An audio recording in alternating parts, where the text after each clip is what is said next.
नमस्कार, जय हिंद, वंदे मातरम। प्यारे बच्चों, आज के इस सेशन में आपका स्वागत है। आज हम जो टॉपिक लेकर आए हैं वो है कंप्यूटर नेटवर्क्स, जहां से जुड़े हुए बहुत सारे प्रश्न आयोग काफी डीप जाकर पूछ रहा है।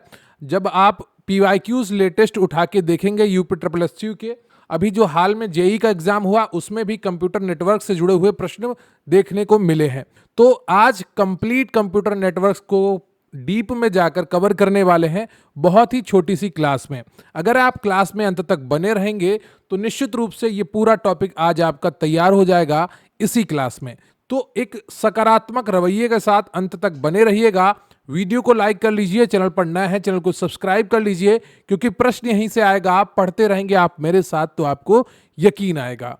रही बात आज के इस सेशन की पीडीएफ की, तो स्क्रीन पर आपको एक व्हाट्सएप नंबर दिख रहा होगा, वहां पर जाकर आप हमारे साथ जुड़ सकते हैं। अगर आप लेखपाल की तैयारी कर रहे हैं या फिर आप लोअर की तैयारी शुरू करने वाले हैं, क्योंकि लेखपाल के तुरंत बाद आप लोअर की तरफ मुड़ जाएंगे, तो लोअर वाले सिलेबस के साथ जुड़ जाइए। वहां पर हम बेहतरीन कंटेंट ऑलरेडी प्रोवाइड करवा रहे हैं, और भी अच्छा और भी बेहतर कंटेंट हम आपको देने वाले हैं। तो लोअर के एग्जाम की चिंता आपको नहीं करनी पड़ेगी अगर आप अभी से जुड़ जाएंगे। तो अगर जुड़ना चाहते हैं तो स्क्रीन पर आपको एक व्हाट्सएप नंबर दिख रहा है, वहां पर मैसेज करके जुड़िए और आपको बहुत ही ज्यादा फायदा मिलने वाला है। तो चलिए शुरू करते हैं आज का ये बेहतरीन सेशन।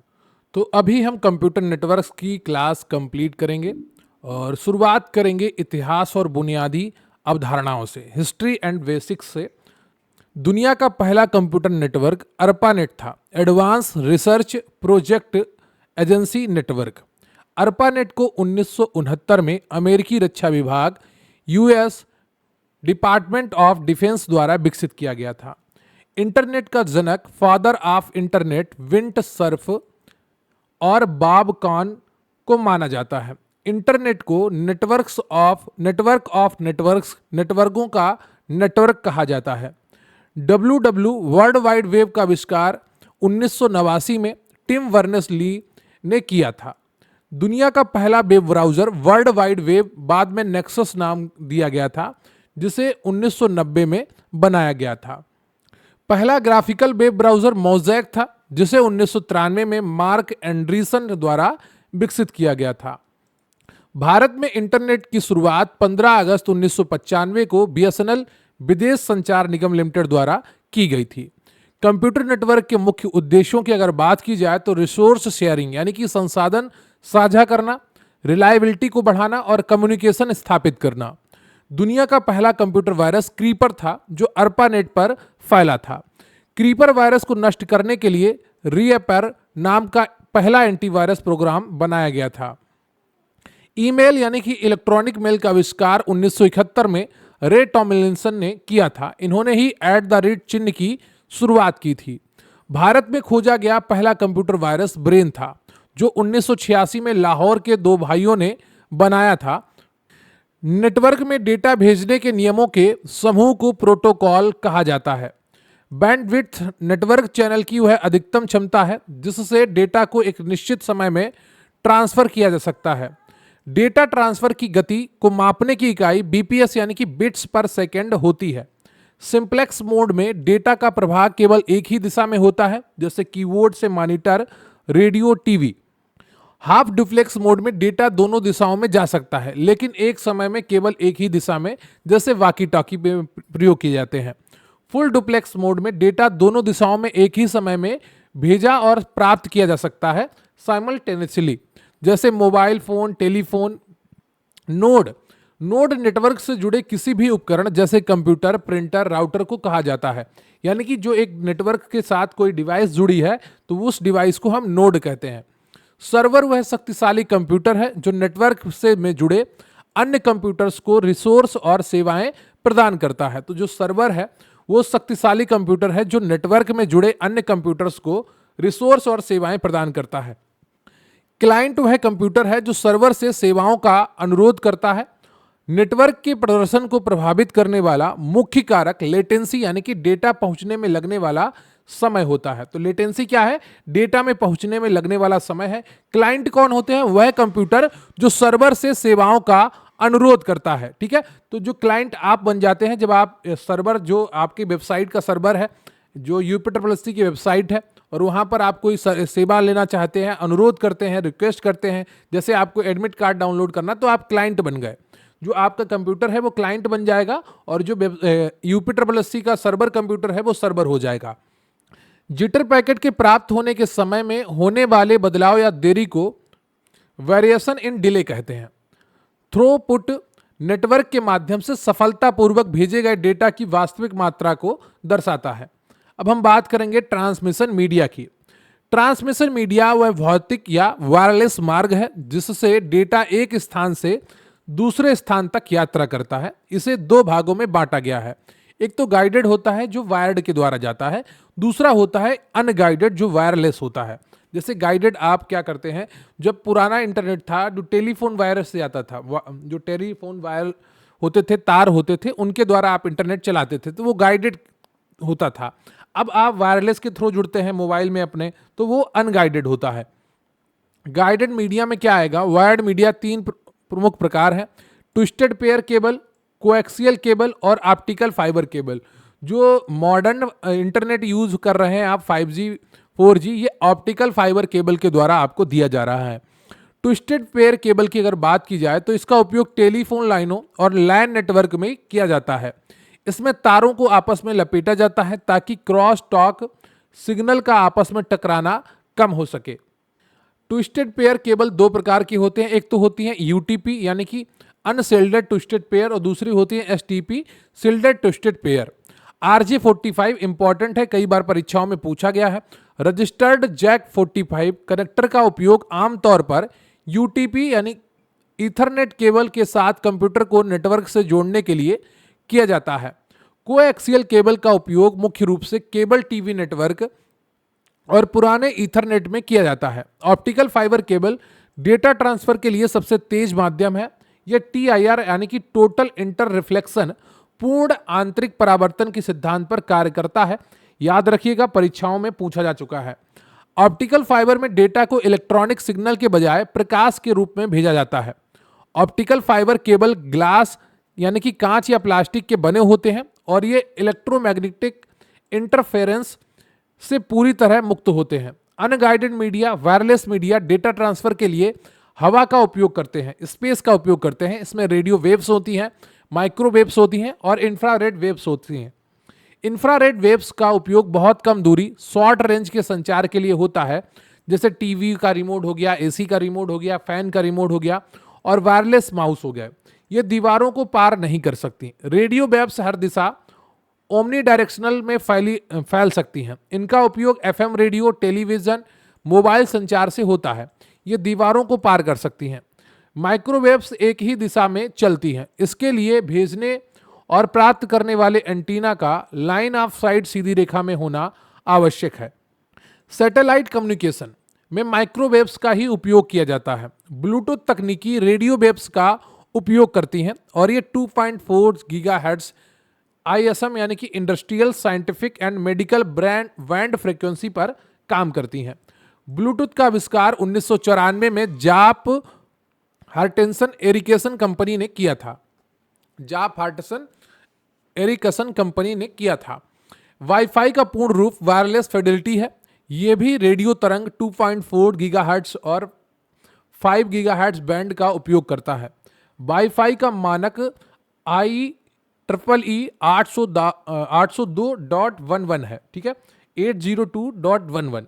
लाईफाई यानी कि लाइट फिडेलिटी वाईफाई का एक आधुनिक विकल्प है जो डेटा ट्रांसफर के लिए विजुअल लाइट LED बल्ब की रोशनी का उपयोग करता है।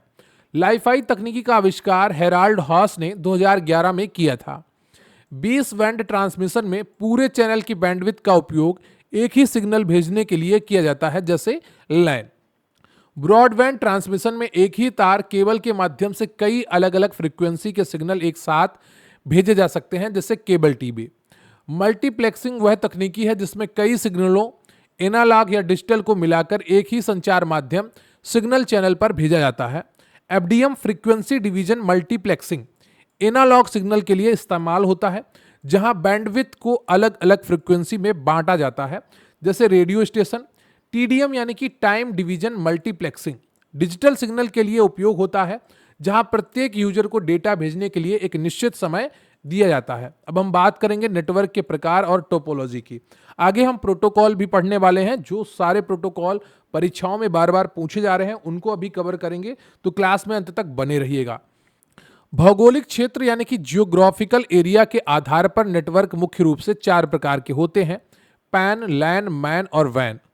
पैन पर्सनल एरिया नेटवर्क सबसे छोटा नेटवर्क है। इसकी रेंज लगभग 10 मीटर होती है। उदाहरण के लिए ब्लूटूथ है, यूएसबी से मोबाइल और लैपटॉप को जोड़ना। लैन क्या होता है? एक लोकल एरिया नेटवर्क होता है। लोकल एरिया नेटवर्क का उपयोग एक कमरे, बिल्डिंग या छोटे कैंपस के भीतर किया जाता है। इसकी रेंज 1 से 2 किलोमीटर तक हो सकती है। लैन में डेटा ट्रांसफर स्पीड सबसे अधिक होती है और इसमें एरर रेट, त्रुटि दर बहुत कम होती है। ईथरनेट लैन का सबसे लोकप्रिय और सामान्य रूप है। इसका मानक IEEE 802.3 है। WLAN wireless local area network बिना तारों वाला लैन है। वाईफाई WLAN का ही एक उदाहरण है। मैन यानी कि मेट्रोपॉलिटन एरिया नेटवर्क एक पूरे शहर को कवर करता है। इसकी रेंज 5 से 50 किलोमीटर तक हो सकती है। केबल टीवी नेटवर्क मैन का सबसे बेहतरीन उदाहरण है। वैन की अगर बात की जाए, वाइड एरिया नेटवर्क एक देश, महाद्वीप या पूरी दुनिया को जोड़ता है। इंटरनेट सबसे बड़ा वैन है। वैन में डेटा ट्रांसफर स्पीड लैन की तुलना में कम होती है और इसमें एरर की संभावना अधिक होती है। सैन यानी कि स्टोरेज एरिया नेटवर्क एक उच्च गति वाला विशेष नेटवर्क है जो सर्वर को डेटा स्टोरेज डिवाइस से जोड़ता है। कैन यानी कि कैंपस एरिया नेटवर्क कई लैन को मिलाकर बनता है और यह एक विश्वविद्यालय या बड़े कॉरपोरेट कैंपस तक सीमित होता है। इंट्रानेट एक निजी नेटवर्क है जो किसी संस्था या कंपनी के कर्मचारियों के लिए ही सुरक्षित रूप से उपलब्ध होता है।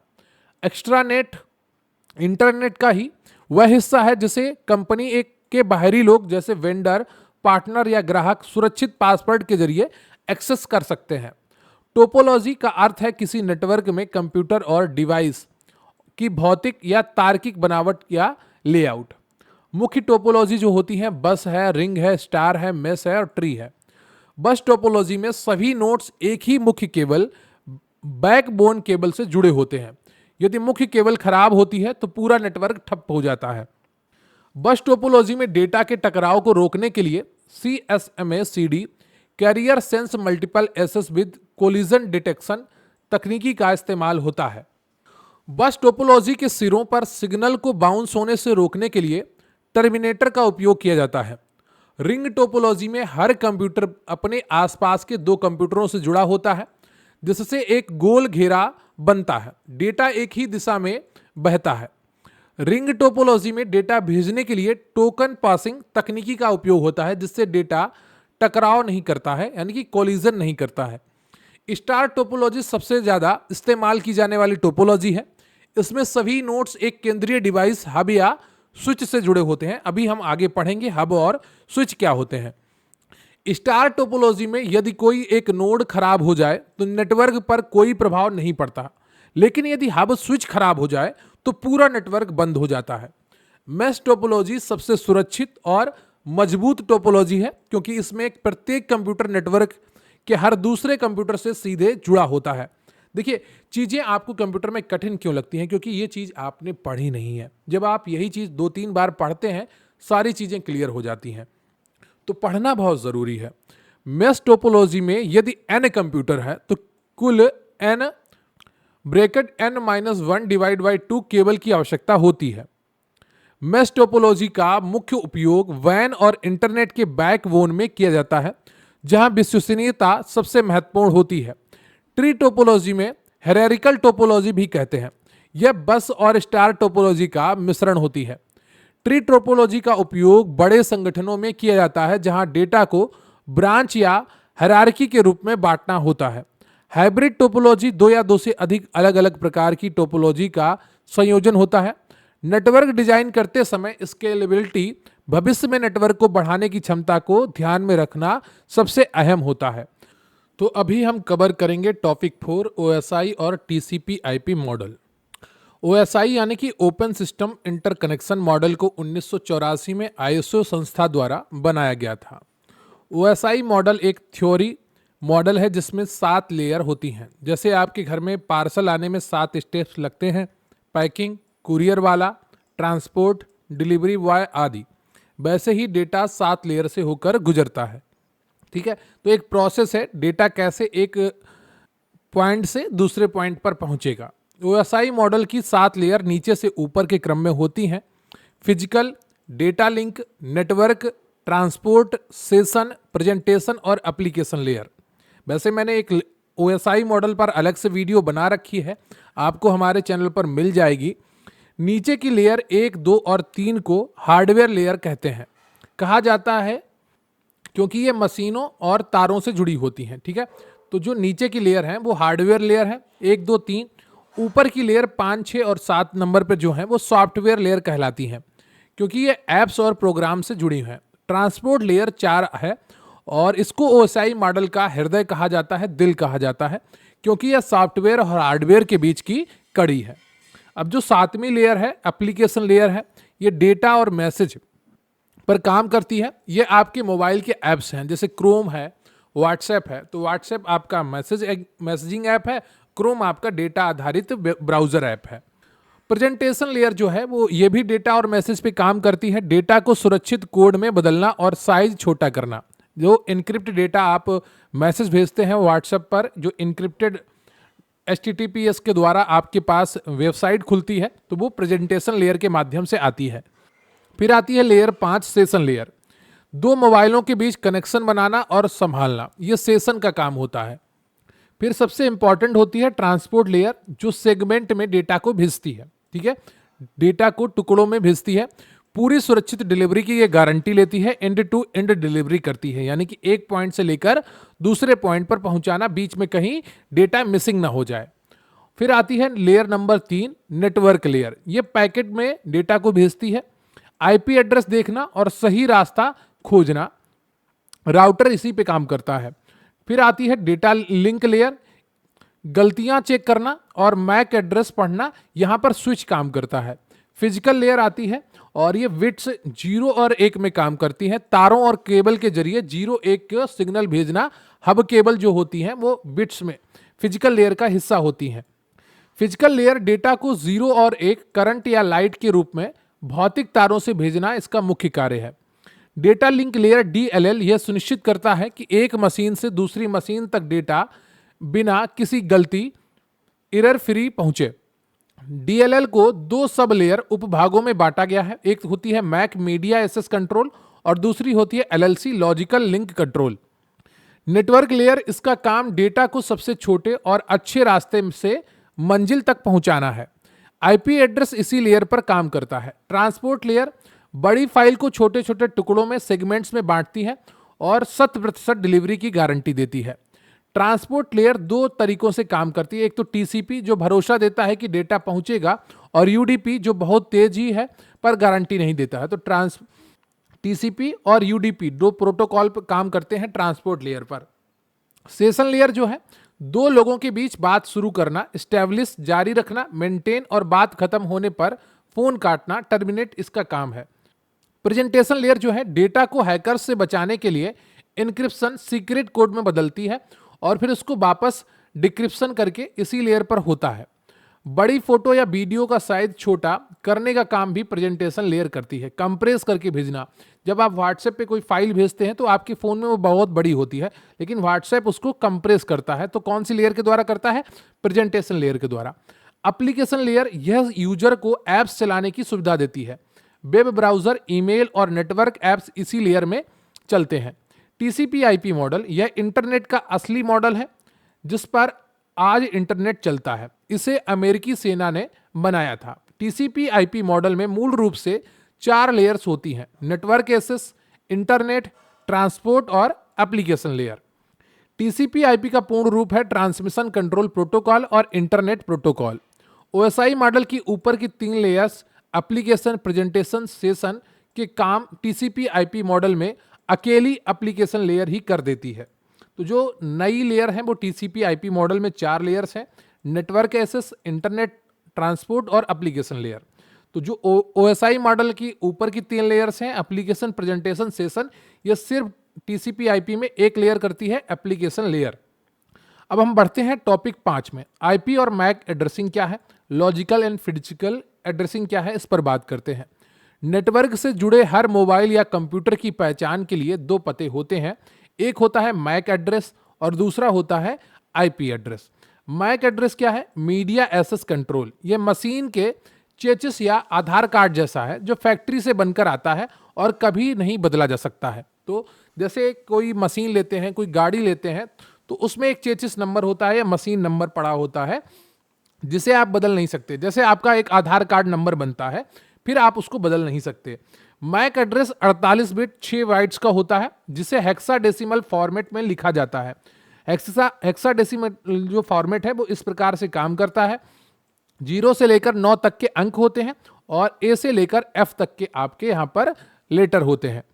मैक एड्रेस के पहले आधे नंबर मोबाइल बनाने वाली कंपनी OUI की पहचान होते हैं और बाकी आधे नंबर उस डिवाइस का सीरियल नंबर होते हैं। ठीक है, तो जो मैक एड्रेस है वो डिवाइस बनाने वाली कंपनी की पहचान दिलाते हैं आधे नंबर, और बाकी आधे नंबर उस डिवाइस का सीरियल नंबर होते हैं। IP address internet protocol address, यह आपके घर के पते जैसा है जो नेटवर्क बदलने पर बदल जाता है। जैसे जियो या एयरटेल में जाने पर आपका आईपी एड्रेस बदल जाता है। तो जो आपका आईपी एड्रेस है इंटरनेट प्रोटोकॉल एड्रेस, वो आईएसपी इंटरनेट सर्विस प्रोवाइडर आपको देता है।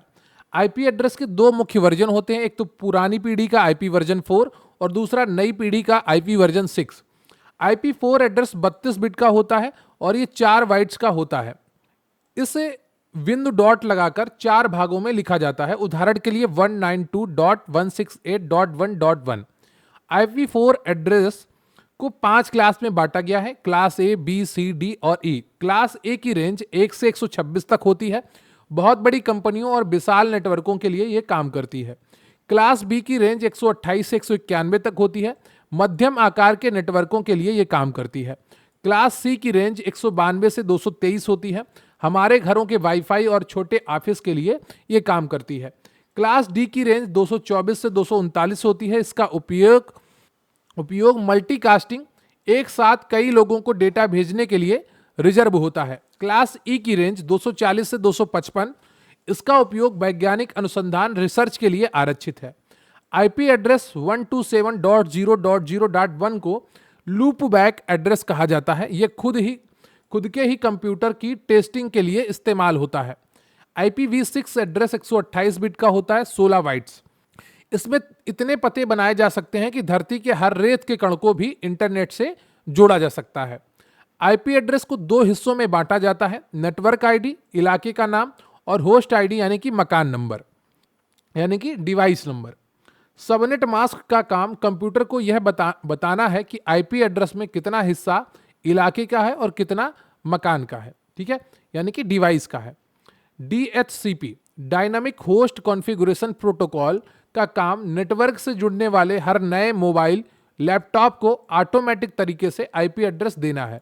तो जो डायनामिक होस्ट कॉन्फ़िगरेशन प्रोटोकॉल है, DHCP है, इसका काम क्या है, नेटवर्क से जुड़ने वाले हर नए मोबाइल लैपटॉप को ऑटोमेटिक तरीके से आईपी एड्रेस देना है। स्टैटिक आईपी वह पता है जो कंप्यूटर में हाथ से फिक्स किया जाता है और कभी बदलता नहीं है, जबकि dynamic IP her bar net on करने पर बदल जाता है। नेट यानी कि नेटवर्क एड्रेस ट्रांसलेशन का काम आपके प्राइवेट आईपी को पब्लिक आईपी, असली इंटरनेट एड्रेस में बदलना होता है। यह काम आपके घर का वाईफाई राउटर करता है। अब हम बात करते हैं नेटवर्किंग डिवाइस की हार्डवेयर की। एनआईसी यानी कि नेटवर्क इंटरफेस कार्ड, यह कंप्यूटर के अंदर लगने वाला वह पोर्ट है जहां इंटरनेट का तार लैन केबल लगाया जाता है। इसके बिना कंप्यूटर नेट से नहीं जुड़ सकता। हब क्या है, यह स्टार टोपोलॉजी में कई कंप्यूटरों को जोड़ने वाला एक डब्बा है। यह एक मूर्ख मशीन कहलाती है। ऐसा क्यों है, हब जो होता है वो मूर्ख इसलिए कहलाता है क्योंकि इसमें मेमोरी नहीं होती है।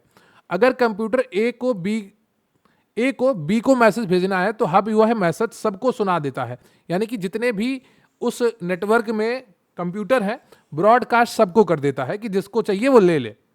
स्विच, यह हब का एडवांस और समझदार रूप है। यह OSI की डेटा लिंक लेयर पर काम करता है। स्विच समझदार इसलिए है क्योंकि इसके पास मेमोरी होती है जिसमें वह सभी कंप्यूटरों का मैक एड्रेस पहचान पत्र याद रखता है। ठीक है, मैक एड्रेस क्या है? सिस्टम का पहचान पत्र है। जैसे चेजिस नंबर होता है गाड़ी का, आपका आधार कार्ड होता, आधार नंबर होता है, वैसे ही हर सिस्टम का एक मैक एड्रेस होता है जो कभी नहीं बदलता। ठीक है, तो स्विच के पास वो सारे मैक एड्रेस होते हैं जिससे जिसको डेटा भेजना है सिर्फ उसी को भेजता है। ठीक है, स्विच डेटा को कभी सभी को ना भेजकर सिर्फ उसी को भेजता है जिसके लिए वह बना है। इससे बेवजह का ट्रैफिक नहीं बढ़ता है। रिपीटर क्या होता है? जैसे थक जाने पर एनर्जी ड्रिंक पीकर फिर से ताकत आ जाती है आपके अंदर, वैसे ही तार में लंबी दूरी तय करने पर जब सिग्नल कमजोर पड़ जाते हैं तो रिपीटर उन्हें फिर से शक्तिशाली बनाकर आगे भेजता है। तो जो आपका वाईफाई केबल होती हैं, जो आपके आजकल ये जियो फाइबर, एयरटेल एक्सट्रीम फाइबर ये है, तो ये रिपीटर का यूज करते हैं। जो आपके घर में एयर फाइबर का वो लगता है बाहर एंटीना, वो एक तरीके से रिपीटर का काम करता है। सिग्नल लिया और आपको बढ़ा के दे दिया। ठीक है, ब्रिज क्या है? यह एक पुल है जो दो एक जैसे लैन नेटवर्कों को आपस में जोड़ने का काम करता है। तो जब केबल्स जोड़ी जाती हैं, ये जो आपकी फाइबर केबल्स हैं, तो वहां पर ब्रिज का प्रयोग किया जाता है। राउटर क्या है? यह नेटवर्क का ट्रैफिक पुलिस है। इसका काम डेटा पैकेट्स को उसकी मंजिल तक पहुंचाने के लिए सबसे छोटा और सबसे साफ रास्ता बताना है। आईपी एड्रेस राउटर ही पढ़ता है। तो जो आपके घर में वाईफाई लगा है, आपके ऑफिस में वाईफाई लगा है, वो राउटर के माध्यम से काम करता है। राउटर अलग अलग नेटवर्कों जैसे आपके घर के लैन को इंटरनेट यानी वैन से जोड़ता है। गेटवे क्या होता है? यह दो पूरी तरह से अलग प्रोटोकॉल्स को काम करने वाला नेटवर्क है। यानी कि जब दो अलग प्रोटोकॉल हैं, दो अलग पूरी तरीके से विपरीत प्रोटोकॉल हैं, तो उनको जोड़ेगा कौन? गेटवे के द्वारा उनको जोड़ा जाता है। जैसे भारत और चीन के बीच का बॉर्डर गेट, जहां नियमों का अनुवाद होता है। गेटवे को नेटवर्क का प्रवेश द्वार भी कहते हैं, एंट्रेंस कहते हैं। मॉडेम क्या है? इसका पूरा नाम मॉड्यूलेटर डीमॉड्यूलेटर होता है। कई बार परीक्षाओं में नाम भी पूरा पूछा गया है। टेलीफोन के तार से आने वाले एनालॉग सिग्नल को कंप्यूटर के समझने लायक डिजिटल सिग्नल में यही बदलता है। तो मॉडेम का जो मेन काम होता है एनालॉग सिग्नल को डिजिटल सिग्नल में बदलना, कंप्यूटर से डिजिटल डेटा को एनालॉग में बदलना मॉड्यूलेशन कहलाता है, और वापस एनालॉग को डिजिटल बनाना डीमॉड्यूलेशन कहलाता है। ठीक है, तो ये बात पहले क्या होता था, टेलीफोन लाइन से आपका इंटरनेट चलता था, तो वहां पर मॉडेम की आवश्यकता पड़ती थी। तो कंप्यूटर से डिजिटल डेटा को एनालॉग में बदलना मॉड्यूलेशन कहलाता है, और वापस एनालॉग को डिजिटल में बदलना डीमॉड्यूलेशन कहलाता है। ब्राउटर क्या है? यह ब्रिज और राउटर दोनों का एक काम एक साथ करने वाली मशीन है, तो वो ब्राउटर है। अब हम बात कर लेते हैं नेटवर्क प्रोटोकॉल और पोर्ट नंबर की, जो आपके यूपीएससी के द्वारा बार बार पूछा जा रहा है। अब पोर्ट नंबर क्या होते हैं? अब जैसे किसी बिल्डिंग में पहुंचने के बाद आपको किस ऑफिस कमरा नंबर में जाना है, पोर्ट नंबर वही कमरा नंबर होता है। यह 0 से 65 535 तक का एक नंबर है। ठीक है, तो जो आईपी एड्रेस है आपका, उसमें पहुंचने के बाद कहां पर जाना है, किस सेक्शन में पहुंचना है, किस कमरे में पहुंचना है, तो वो पोर्ट नंबर डिसाइड करता है। जैसे एफटीपी है तो फाइल ट्रांसफर प्रोटोकॉल इसका पूरा नाम है। इसका पोर्ट नंबर 20 और 21 होता है।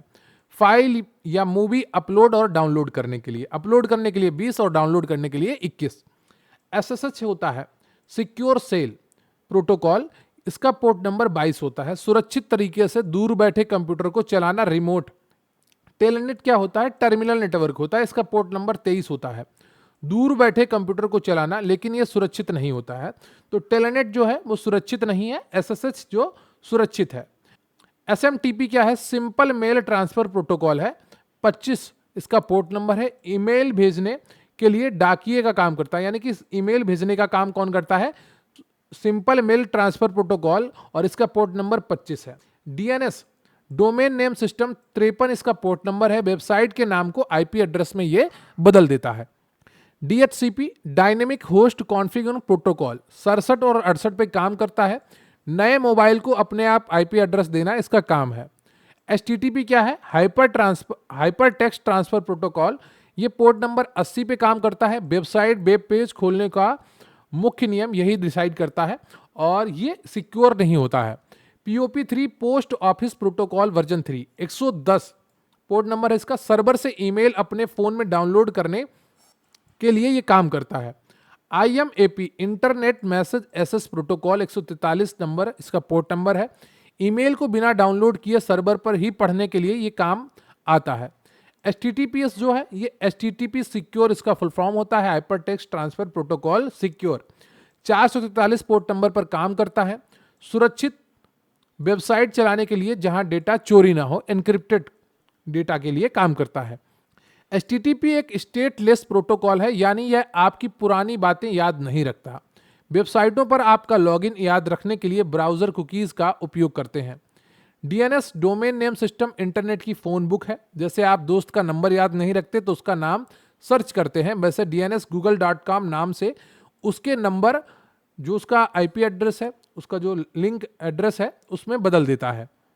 SMTP एक पुश धकेलने वाला प्रोटोकॉल है, सर्वर तक ईमेल धकेलता है, जबकि POP3 और IMAP पुल खींचने वाले प्रोटोकॉल है, सर्वर से ईमेल आपके फोन में खींचते हैं। TCP यानी कि ट्रांसमिशन कंट्रोल प्रोटोकॉल एक कनेक्शन ओरिएंटेड प्रोटोकॉल है। यह रजिस्टर्ड पोस्ट कुरियर की तरह काम करता है, जो 100% डिलीवरी की गारंटी और रिसिप्ट देता है। जैसे ईमेल मैसेज भेजना, तो जो आपके व्हाट्सएप मैसेज हैं ये TCP पे काम करते हैं, ट्रांसमिशन कंट्रोल प्रोटोकॉल पर। UDP क्या होता है? यूजर डेटाग्राम प्रोटोकॉल एक कनेक्शनलेस लापरवाह लेकिन बहुत तेज प्रोटोकॉल है। यह साधारण डाक की तरह है, पहुंचा तो ठीक वरना कोई गारंटी नहीं। जैसे लाइव क्रिकेट मैच या वीडियो कॉल जिसमें एक फ्रेम छूट जाए तो कोई बात नहीं होती। ARP एड्रेस रिजोल्यूशन प्रोटोकॉल, ये IP एड्रेस के आधार पर डिवाइस का मैक एड्रेस है, मशीन नंबर पता लगाने का काम करता है। RARP यानी कि रिजर्व ARP, यह उल्टा काम करता है, मैक एड्रेस के आधार पर IP एड्रेस खोज कर लेता है। ICMP internet control message protocol, network में कोई गड़बड़ी होने पर यह रिपोर्ट भेजता है। पिंग कमांड इसी का उपयोग करता है। अब पिंग कमांड क्या है? पिंग कमांड से यह चेक किया जाता है कि सामने वाला कंप्यूटर या सर्वर ऑन है या ऑफ है, क्या वह इंटरनेट पर जिंदा है। SNAP क्या है? अब पिंग एक बार आप जैसे आप चुटकी काटते हैं, किसी को कोई सो रहा है तो आप उसको, अब आपको लगता है यार ये सो रहा है कि बेहोश है, तो उसको क्या करते हैं? थप्पड़ मारते हैं या चुटकी काटते हैं या उंगली करते हैं, तो वो क्या है? एक तरीके से आप पिंग करते हैं। ऐसे ही इसी काम का किया जाता है कंप्यूटर नेटवर्क में। SNP क्या है? ये नेटवर्क के राउटर्स और सर्वर की निगरानी करने वाला प्रोटोकॉल है। Voice over IP address, voice over internet protocol, internet के जरिए फोन पर बात करने की तकनीकी है। जो व्हाट्सएप कॉल होती है, स्काइप कॉल होती है, टेलीग्राम कॉल होती है, वो इसी के माध्यम से होती है। NTP यानी कि नेटवर्क टाइम प्रोटोकॉल, दुनिया भर के कंप्यूटरों की घड़ियों को एक समान सेट रखने का काम यही करता है। URL यानी कि यूनिफॉर्म रिसोर्स लोकेटर, वेब पर मौजूद किसी पेज, फोटो या वीडियो का सटीक पता URL होता है। URL का मुख्य भाग प्रोटोकॉल पहले आता है, HTTP या HTTPS, और फिर डोमेन नेम आता है जैसे www.google.com, और पाथ इमेजेस होते हैं। अब बात करेंगे नेटवर्क सुरक्षा और उन्नत अवधारणाओं की। फायरवॉल यह नेटवर्क का सिक्योरिटी गार्ड है। यह बाहर इंटरनेट से आने वाले और अंदर से जाने वाले डेटा को चेक करता है और हैकर्स को रोकता है। तो जो आपके सिस्टम में फायरवॉल होती है, आपके कंप्यूटर में, आपके मोबाइल में, वो क्या करता है? वो नेटवर्क की सिक्योरिटी करता है, देखता है कोई अनऑथराइज्ड चीज जा तो नहीं रही है, अनऑथराइज्ड चीज आ तो नहीं रही है। फायरवॉल हार्डवेयर मशीन भी हो सकता है और सॉफ्टवेयर प्रोग्राम भी हो सकता है। VPN वर्चुअल प्राइवेट नेटवर्क, ये इंटरनेट के खुले रास्ते में आपकी एक गुप्त सीक्रेट सुरंग बना देता है, जिससे कोई हैकर आपकी जानकारी नहीं देख पाता, यानी कि आपका IP एड्रेस नहीं देख पाता है आप कहां से काम कर रहे हैं। तो VPN जब आप यूज करते हैं, वर्चुअल प्राइवेट नेटवर्क, तो वहां पर आपका IP एड्रेस ओरिजिनल वाला हाइड हो जाता है।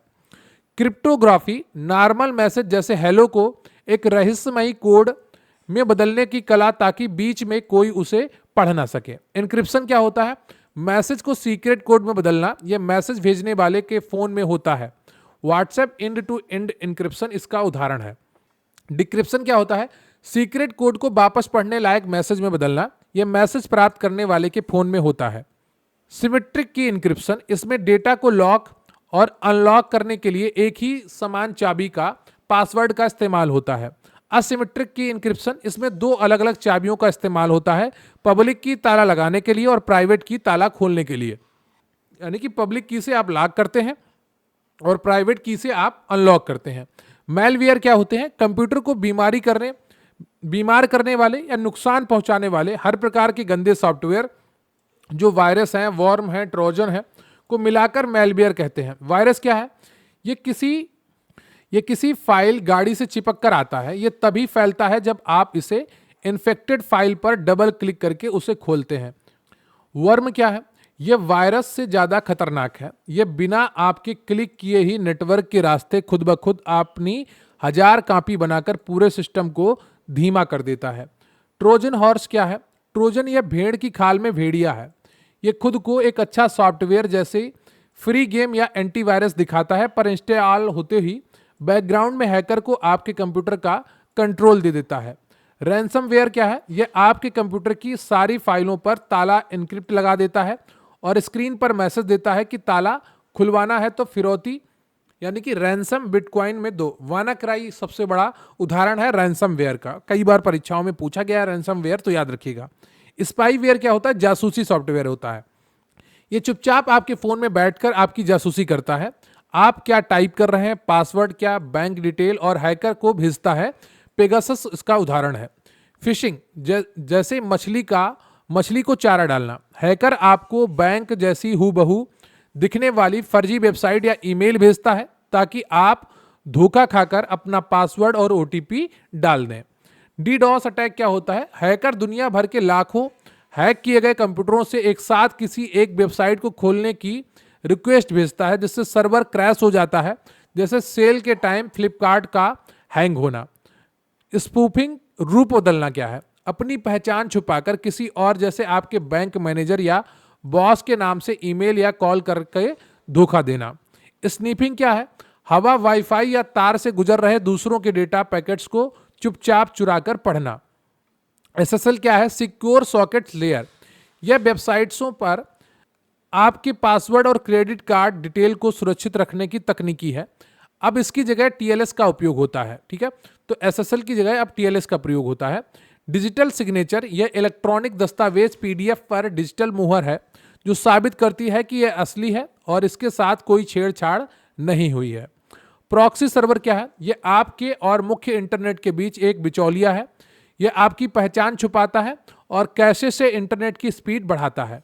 आईएसपी क्या है? इंटरनेट सर्विस प्रोवाइडर है। वे कंपनियां जो आपसे पैसे लेकर इंटरनेट का कनेक्शन देती हैं, जैसे अपने देश में जियो है, एयरटेल है, बीएसएनएल है। क्लाउड कंप्यूटिंग क्या है? अपने फोन, लैपटॉप की मेमोरी भरने की बजाय डेटा, फोटो, वीडियो को इंटरनेट के सर्वर पर सेव करना, जैसे गूगल ड्राइव और AWS, Amazon web service. IoT क्या है? इंटरनेट ऑफ थिंग्स, हमारी रोजमर्रा की चीजों जैसे smart TV, smart fridge, smart AC, smart watch, smart fan को इंटरनेट से जोड़ने की तकनीकी। Internet versus internet. Internet public है, सबके लिए है, जबकि इंटरनेट किसी ऑफिस का अपना प्राइवेट नेटवर्क होता है, सिर्फ स्टाफ के लिए काम करता है। बाउड रेट क्या है? एक सेकेंड में तार पर सिग्नल कितनी बार अपनी अवस्था बदलता है, उसे बॉड रेट कहते हैं। ट्रेस रूट क्या है? यह कमांड दिखाती है कि आपका मैसेज आपके कंप्यूटर से निकलकर गूगल के सर्वर तक पहुंचने के बीच कितने शहरों या राउटर से होकर गुजरा है। एड हॉक नेटवर्क, यह बिना किसी राउटर के सीधे मोबाइल से मोबाइल जोड़ने वाला एक अस्थायी टेम्परेरी नेटवर्क है, जैसे शेयर इट से फाइल भेजना। सबनेटिंग क्या है? एक बहुत बड़े नेटवर्क को संभालने और सुरक्षित रखने के लिए उसे छोटे छोटे हिस्सों में बांट देना। CSMA यानी कि CA, हवा में एक साथ कई मोबाइलों को डेटा आपस में टकराए नहीं, इससे बचने के लिए तकनीकी का इस्तेमाल होता है। बेस बैंड, तार पर सीधे बिना किसी बदलाव, बिना मॉड्यूलेशन के डिजिटल सिग्नल भेजना। पिगी बैंकिंग क्या है? जैसे किसी के कंधे पर बैठकर मुफ्त में सवारी करना। नेटवर्क में हाँ मुझे डेटा मिल गया है वाली रिसिप्ट को किसी दूसरे जाते हुए डेटा के साथ जोड़कर भेज देना। मैक एड्रेस हार्डवेयर पता है, डेटा लिंक लेयर पर उपयोग होता है, जबकि आईपी एड्रेस सॉफ्टवेयर पता है, नेटवर्क लेयर पर काम करता है। स्विचिंग टेक्निक्स, नेटवर्क में डेटा को रास्ते से भेजने के मुख्य तरीके हैं, 3 है। सर्किट स्विचिंग, मैसेज स्विचिंग और पैकेट स्विचिंग। सर्किट स्विचिंग क्या होती है? बात करने से पहले लाइन यानी कि रास्ता पूरी तरीके से बुक कर लेना, जैसे पुरानी टेलीफोन लाइन, जब तक फोन कटा नहीं कोई तीसरा उस तार का उपयोग नहीं कर सकता था। पैकेट स्विचिंग क्या है? डेटा को छोटे छोटे पैकेट्स लिफाफों में तोड़कर अलग अलग रास्तों से भेजना। आज का पूरा इंटरनेट इसी तकनीकी पर काम करता है। वर्चुअल लाइन क्या होती है? एक बड़ी बिल्डिंग के नेटवर्क को तारों से अलग करने के बजाय सॉफ्टवेयर के जरिए अलग अलग हिस्सों में वर्चुअल लाइन में बांट देना। अटेन्यूएशन क्या है? छीड़न या कमजोरी। लंबे तार में सफर करने की वजह से सिग्नल की ताकत में आने वाली कमी या थकावट को एटेन्यूएशन कहते हैं। नॉइज या शोर क्या है? नेटवर्क के तार के पास से बिजली की तार गुजरने पर जो गड़बड़ी एक्स्ट्रा सिग्नल डेटा में जुड़ जाती है उसे नॉइज कहते हैं। एरर डिटेक्शन, त्रुटि का पता लगाना। रिसीवर मशीन को यह पता लगाने की रास्ते में डेटा खराब तो नहीं हुआ, इसके लिए पैरिटी चेक या और सीआरसी का उपयोग करते हैं। टोकन रिंग क्या है? यह आईबीएम कंपनी का बनाया हुआ एक तरीका है जो देखने में स्टार जैसा है लेकिन अंदर से रिंग टोपोलॉजी पर काम करता है। अर्पानेट को टीसीपी आईपी प्रोटोकॉल में 1 जनवरी 1983 को बदला गया था। इसी दिन को आधिकारिक इंटरनेट का जन्म माना जाता है। एक्स्ट्रानेट जब दो अलग अलग कंपनियों के प्राइवेट नेटवर्क को आपस में सुरक्षित तरीके से जोड़ा जाता है। गोफर क्या है? आज की रंग बिरंगी वेबसाइटों के आने से पहले इंटरनेट पर ब्लैक एंड व्हाइट टेक्स्ट पढ़ने और खोजने का पुराना तरीका गोफर था। वेब क्या है? वायरलेस एप्लीकेशन प्रोटोकॉल, पुराने कीपैड वाले मोबाइल फोन पर इंटरनेट चलाने का पुराना नियम है। डार्क वेब क्या है? इंटरनेट की वह काली दुनिया जिसे गूगल या क्रोम से सर्च नहीं किया जा सकता। इसे चलाने के लिए टॉर ब्राउजर का उपयोग होता है। यहाँ अक्सर गैर कानूनी काम होते हैं। बैंडविड्थ क्या है?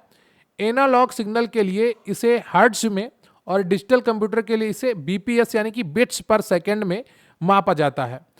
बीजीपी क्या है? वार्डर गेटवे प्रोटोकॉल। इंटरनेट के बड़े बड़े मुख्य राउटर्स आपस में बात करने और रास्ता ढूंढने के लिए इसका इस्तेमाल करते हैं। इसे इंटरनेट का गोंद या ग्लू ऑफ इंटरनेट कहते हैं।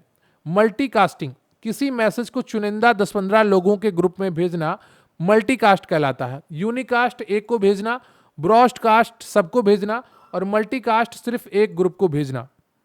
इंटरनेट ऑफ थिंग्स आईओटी शब्द का पहली बार प्रयोग केविन एस्टन ने 1999 में किया था। अब हम बात करेंगे प्रमुख नेटवर्क प्रोटोकॉल का इतिहास एवं विकास, जहां से आजकल आपका आयोग बार बार प्रश्न पूछ रहा है। टेलनेट 1969 में आया, आईईटीएफ द्वारा खोजा गया। दूर रखे कंप्यूटर को अपने कंप्यूटर से चलाना, लेकिन यह सुरक्षित नहीं था। हैकर्स पासवर्ड देख लेते थे। यह सबसे पहला था और इसकी जगह ली एसएसएच ने सुरक्षा के लिए। फिर आता है एफटीपी फाइल ट्रांसफर प्रोटोकॉल 1971 में। अभय भूषण ने इसको बनाया था। इंटरनेट पर फाइलों का लेन देन करने के लिए अपलोड और डाउनलोड। बाद में इसका हल्का और तेज रूप टीएफटीपी आया 1981 में। टीसीपी आईपी 1974 विंट सर्प और बॉब कॉन द्वारा बनाया गया। पूरे इंटरनेट की रीढ़ की हड्डी है ये।